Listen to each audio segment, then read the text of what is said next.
on this edition of Lifeguard. Requesting a rescue boat. Driving a 30-foot rescue boat inside the surf line is definitely risky. If the boat wasn't there, we would have had a different story completely. We would have been looking for bodies. And he tried to do a backflip off the rocks. The tide was going out, and I don't know if you saw the rocks. And you could definitely hear him scream out. plus, This event is about the workouts, the conditioning, the training, but it's also about bragging rights. and later, Dog versus person at treacherous. All the way to the bone. All the way to the bone. That's a pretty good laceration. It requires immediate medical attention. facing south, Huntington State Beach is wide open to swells created by storms below the equator. It is home to some of the biggest waves and biggest rip currents in Southern California. These rip currents drift down the beach, squirting swimmers out that are just swept out to sea, and they will reach exceedingly strong intensities, so strong that no human can swim against them. It's not possible. Here, the tower guards are the first line of defense. But when something happens too fast or too far away from the beach, there's always backup. Rescue boat personnel are deployed in teams of 2. The operator is responsible for getting the boat quickly and safely on scene. He must get as close to danger as possible without putting the vessel in jeopardy. The deckhand goes into the water to help victims back to the boat. He must be a strong swimmer and an even better decision maker. Today, Bobby Curry and Matt Kelso are working as a team. Bobby Curry's one of the best deckhands I've worked with. Sometimes I call him a Hawkeye because he spots everything. Matt he's got my life and my safety in his hands, and I trust him 100% with that. We're a good team, we have good chemistry, and it's always a pleasure to work with him. Today, the surf is about 3 to 4 feet. The tide is going to be dropping all day. With the low tide comes very strong rip currents. All that water comes in, it's got to go back out, finds the weakest point possible, and takes everything with it. It doesn't take long for the rip currents to strike. Dispatch the 32 swimmers outside Tower 3 right. Boat operator Ryan Gates heads to the scene. Driving a 30-foot rescue boat inside the surf line is definitely risky. We're constantly looking over our shoulders at the waves that are breaking towards our bow. But if we're broadside or turned a little bit and we take a decent-sized wave, there's probably going to be a lot of damage. I don't ever want to think of that boat rolling.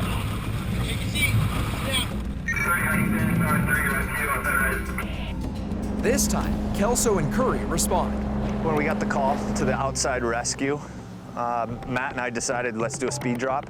So I climbed to the back of the boat and waited for his hand signal. A high-speed drop will put a lifeguard within 5 yards of a victim, but it's not for the faint of heart. And Matt did it perfectly. Before the wake was gone, the victim's sitting right there. As predicted, today is turning out to be a busy one for Surfwatch. 15 standby, 2 bogey in a hole, and 13 second guard in. From the boat, we have a completely different vantage point, so we can see a lot of stuff develop before possibly the tower guards see it. The boats are vital in what we do as lifeguards. But the biggest call of the day is still to come. Requesting a rescue boat. We're having lots of rescues at the moment. I received a radio call that there were approximately 4 tower lifeguards responding to several rescues in the area. When we arrived, we saw 5 to 6 people in a rip current being sucked out to sea. I just saw people spreading out quickly. They couldn't swim, and it just seemed to be getting worse. These 2 guys were just barely getting breaths of air between the head coming up and down. I just grabbed a ring buoy and threw it for the 2 people struggling the most. Can I go? Can I go?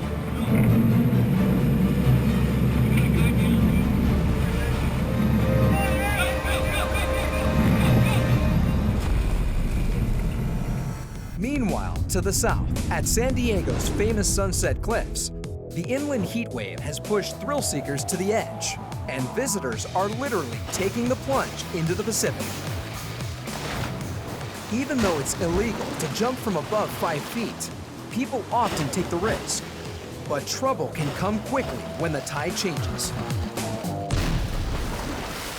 We saw a gentleman down by the cliffs. He tried to do a backflip off the rocks. The tide was kind of going out, and I don't know if you saw the rocks before. And I think when he came down, he hit the rock on the side. Everyone kind of tried to pull him out a little bit because he couldn't really swim anymore. His foot was pretty broken. It was easy to see, too. And lifeguard dispatch is responding to 700 Sunset Cliff. Additional info with this patient out of water towards the end of the beach. The victim lies at the southern end of Sunset Cliffs in an area residents call Garbage Beach. The beach is nicknamed after the pungent and slick sea kelp that litters the sand. Ocean Beach Lifeguard Sergeant David Rains sends Jet 1 to the scene and heads for Garbage Beach. 22 from Lifeguard 1 Sam. And we had a report that the patient was down at the south end of the beach. I responded on our PWC. When I got on scene, we just kept him stable. Then it was just taking care of the patient. San Diego fire personnel and Jet 1 operator Ryan Graves arrive on scene at the same time. The victim is a 27-year-old male. Graves heads back to Jet 1 to radio a report to Sergeant Rains. We have a stable patient with a possible right leg ankle fracture, so we'll need a stretcher to get him to the bottom of the rope and then a lift system to get him to the top. Copy that. Since the firefighters and the paramedics determined that the patient was not critical, we needed to go ahead and get a stretcher down to the patient. Sergeant Rick Strobel arrives to assist in the difficult extraction. Sergeant Rains quickly assigned me to set up the haul system. What we try to do is we try to send 7 people to a cliff response to handle all the responsibilities associated with extricating the patient. We effect over 50 coastal cliff rescues each year. We're all trained to get over the cliff in less than 10 minutes. We've got a litter wheel that we can go ahead and bring on down. We need one more roller for ice cube tray on this little hump right here. I'll meet it down at the bottom? Yeah, you'll meet it down at the bottom. Okay. With the rope system now in place, Sergeant Rains sends lifeguards Lance Mendoza and Michael Gilmore to the bottom of the cliff. His ankle was really puffy and clearly broken. He was in a lot of pain. The victim's pain is increasing by the second. Medics must act fast before he slips into shock. Oh, man. At Huntington State Beach, an extreme low tide has triggered a frenzy of rip currents. Deckhand Bobby Curry and boat operator Matt Kelso find themselves in the middle of a mass rescue. I just grabbed a ring buoy and threw it for the 2 people struggling the most. Can I go? Can I go?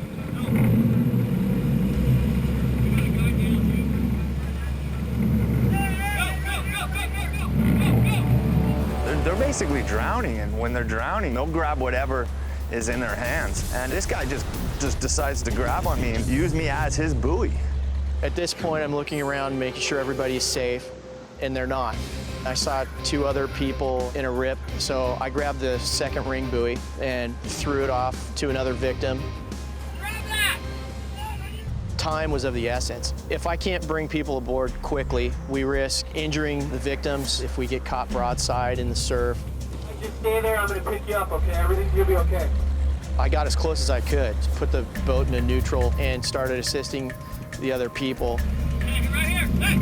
There were 3 victims. I was able to get 2 on board, and I just noticed the boat was sideways to the surf. To make matters worse, another swimmer's been caught in a rip and is drifting out to sea.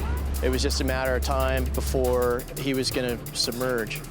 All the victims were spread out, and there was only 1 deckhand and 1 boat operator. I really thought that we were going to have at least 2 or 3 drownings on that particular rescue. 1930, requesting tower guard assistance outside 3. Tower guards from the beach are trained to get in the water and assist the boat if needed. Lifeguard Michael Fales is the first tower guard in the water. I responded to help back up the boat, and by the time I got out there, there's another group of little kids getting pulled out. So rescue can develop and become larger as the rips become stronger. With Lifeguard Fales in the water, the crew works to corral the victims. But in these conditions, no one will be safe until everyone is on the boat. Once I got the 3rd victim on board, I've repositioned the boat, backed in, grabbed my deckhand and his 2 victims. We assessed the scene and moved down and grabbed 2 other victims. We gathered up as many tower guards as we could. Once everybody was safe, we moved to a location where there wasn't a rip current and I could get them close to shore. At that point, we dropped everybody off and they were assisted by the tower guards into shore. If the boat wasn't there, we would have had a different story completely. We would have been looking for bodies probably. 90 miles south at Sunset Cliffs, a 27-year-old man has shattered his ankle jumping off the rocks. It's a beautiful spot, but the beach here is very remote. There's not a whole lot of access to it except one steep trail that people use a rope to get up and down. The victim is at the south end of Garbage Beach. The best way off this stretch of sand is a steep trail 200 yards to the north. Not only will lifeguards need to transport him to the access point, they will also need to get the victim up the 100-foot cliff. So we're going to go ahead and utilize the litter wheel, put the stretcher on top of the litter wheel, and walk the patient to the base of the cliff. Paramedics and lifeguard Ryan Graves package the patient for transport. Head's going to go that way. You put your left foot inside. There you go.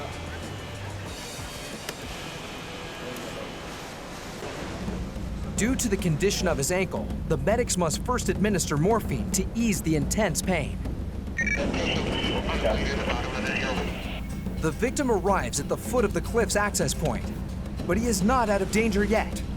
The vertical haul could injure his leg further if not done with care. If that patient was critical, had a cervical spine injury or internal injuries or compound fractures, then a whole other story. We would have to expedite our rescue response. And then other means of getting the patient off the beach are warranted.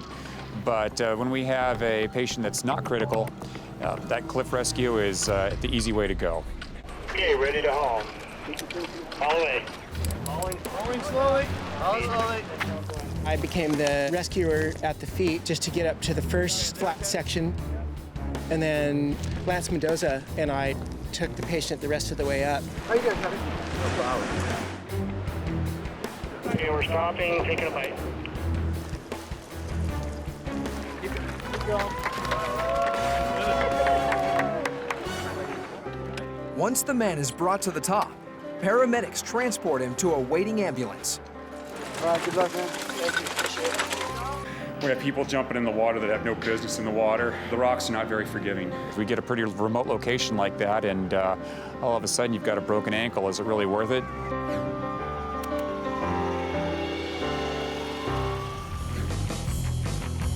Guarding Southern California's beaches is no easy task. Ocean conditions can change in an instant, turning subdued waters into raging rip currents. For lifeguards, that means a day at the beach is never fun and games. Except for one day. The California Surf Life-Saving Championship. This once-a-year competition is very similar to the Olympic Games. Instead of countries sending their best athletes, beaches send their best lifeguards. Each event is designed around a lifeguard skill, like swimming for speed, paddling to a victim, and even racing into the water. Lifeguards compete both as individuals and in teams. Now this event is about the workouts, the conditioning, the training, the camaraderie, the fun, but it's also about bragging rights. It's about taking home the prize and competing to see who is actually the best this year. We've got about 200 lifeguards, plus we've got lifeguards from Victoria, Australia, that are here showcasing their talents. We've got run, swim, runs, we've got paddleboard races, surf ski races, running races, swimming races, you name it. Favorite, of course, is the surf boat race. We've also got the American Iron Man and Iron Woman. Today, 13 lifeguard agencies have brought their teams to Newport Beach. Los Angeles County's team has dominated the event, placing first overall for the last 28 years. But every beach, large or small, comes here believing its team can win. It means a lot for Newport because it is home court and, you know, first time hosting this event, so we're pretty fired up. Hoping to spoil Newport's dreams and LA County's dominance is a small team from Carlsbad, led by expert paddleboarder Shane Scoggins.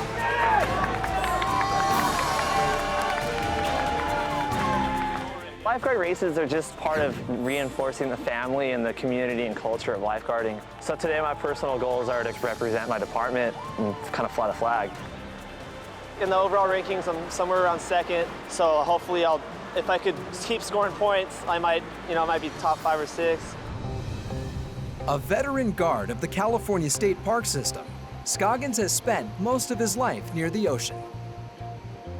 Me surfing in the beaches in Santa Barbara, and that led me to the junior lifeguard program, and I'm kind of a product of that program. Attention in front of the lifeguard tower. Now would be a good time to find your footing and move your way toward shore. 2.5 years in, I was dead set. I'm going to do everything I can do to get myself in a position where I can be a permanent. So all my eggs went into that basket, and fortunately it paid off. It's what's happening on the periphery of the rip that we want to try and get to. Lifeguarding's a job, but it's bigger than showing up and clocking in and making rescues. It's how you assert yourself in the ocean and how you interact with other people, whether it's the public or your other guards. With the day coming to a close, LA County has already locked in their team's victory. Well, they have a very large department. They have a commitment to training, and they've just got some excellent athletes. After over 25 events, only one remains, the 2-man swim and rescue board relay. A victory here could propel Scoggins to his first ever individual medal. For Newport Beach, who are winless for the day, this is their last chance for glory. You're in the hands of the swimmer. This is a 2-person relay. The first contestant swims to the buoy. After that, his partner will race out on a rescue board, and together they will paddle in. Scoggins is second in the water and quickly takes over the lead. It's a close match, but this race hinges on the exchange. Halfway in, Newport pulls into a slight lead. Newport crosses first. Scoggins and Carlsbad are right behind. Extremely successful event. I couldn't be prouder of all the lifeguards today. They put forth great effort. It was a great competition. The weather was fantastic, and the city of Newport Beach hosted regionals for the first time, and hopefully we'll be able to come back and do it again. When I hit the water, I had some real bad wave karma. I had one good closeout when I was entering, and then another wave halfway out, and that's the fun thing about surf racing is you can't control it all. It always feels good to represent my department well. I'm just glad that we get to enjoy the ocean. I'm glad that I live here, and then to do well is just icing. I'm sunburnt, I'm tired, and I'm hungry, but it feels amazing.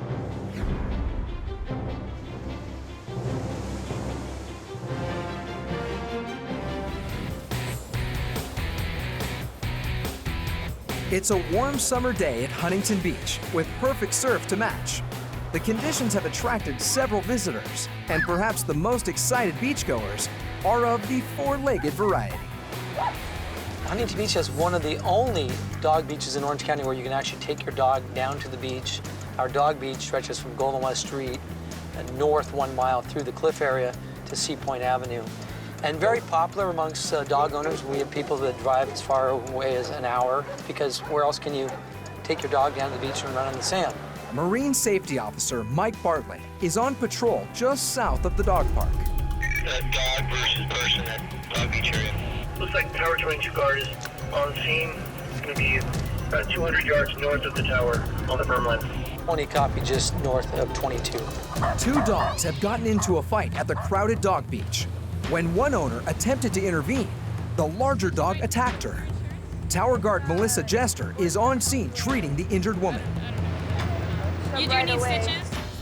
Bartlett arrives on scene, and lifeguard Jester updates him on the patient. There's like a bunch of bigger dogs, and then my dog was just like curious, and he went and like was sniffing around. The dog just bit him, and then I went to grab my dog, and he reclamped with my hand on my dog. How bad is it? You think it needs some stitches? Yeah, it's all the way to the bone. All the way to the bone? It's from the tip all the way to the base. Okay. All the way to the bone. That's a pretty good laceration. It requires immediate medical attention. It's the whole 9 yards. The victim must get to the hospital quickly or risk possible infection. I'll go ahead and transport the patient back up to 22 in the service road. I can meet you there. It's too difficult of an access in this area. We have the medics here. Why don't we get you in the truck? We're gonna drive you up, and I'm gonna transfer you off to the medics. Can you move back a little bit for me? Thank you so much, appreciate it. And my concern right now is I want to transfer the patient and get her off to the hospital. Here's the victim here. Hi, what's your name? Addie. Patty, you got bit, right? Yeah, it's pretty nasty. While medics assess the patient, Animal Control arrives to speak with the other dog owner. Anytime that there's a dog versus human and a person gets bit by the dog, the standard operating procedure is that the dog that bites is quarantined for the first 72 hours pending the outcome of the victim. Regardless if the dog has had all its inoculations. Get you right to the closest hospital, or we can get you, walk you to your car and you can kind of... The only thing is I have 2 dogs with me. Yeah, we can't bring the dogs there. Unable to part with her beloved dogs, the woman elects to drive herself to the hospital. It was the other girl's dog, a 75-pound American Bulldog. It's only 11 months, so it's a pretty big dog. I haven't seen the dog. The husband has a dog up here somewhere. You guys might have drove right past him. It's typical when you get a dog fight, the owners get involved and someone gets hurt, and then usually you take that another reaction, fight. you want to put your hands in there and you realize. Yeah, it's not a good idea, especially if it's not your dog. This is doggy Disneyland, but unfortunately, animals are animals, and they get in fights, and sometimes the owners get involved, and somebody gets bit, and that's just what happens.